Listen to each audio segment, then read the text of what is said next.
हे MIDC मध्ये जे रस्ते आहेत ते चक्क गुलाबी झालेले, काय कारण आहे? रस्ते, हा जे रस्ता आहे ना, MIDC मध्ये आजपर्यंत 60 वर्षानंतर गटर बनवायला घेतलेले. त्या 2020 मध्ये ही गटर बनवताना तिथे चेंबर फुटलेला आणि कलरचं पाणी त्या मातीत गेलेलं आणि तेव्हा परत ते प्रदूषण झाले म्हणून सगळे ते बातमी झालेली म्हणून आपले मुख्यमंत्री साहेब त्यावेळेस जे होते ते आलेले ते पाहणी करायला. आता परत त्यावेळेस जे मुख्यमंत्री आले म्हणून ते काम बंद केलेलं आहे MIDC ने गटर बनवायचं. आता परत त्या मेन रोडचं झालेलं काम आतमधल्या गल्लीमध्ये ते कॉर्नरमध्ये ते माती काढायला घेतली त्यांनी गटर बनवायला. मग परत तिथे आता तीच माती, जे कॉर्नरची माती आहे ती परत आता बाहेर आली आणि ते आता हे लोक डंपरमध्ये घेऊन बाहेर चालले.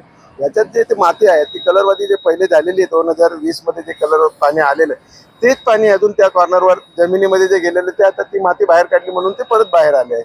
आणि याच्यात ते जे आता हार्मफुल सारखं त्याच्यात काही नाही. ते कलर आपण जे तोंडावर आपण होळीमध्ये लावतो गुलाबी कलर रोडामेंट, तोच कलर येतो. कडू बोल वृत्तवाहिनी, सत्याचा कडवट आवाज.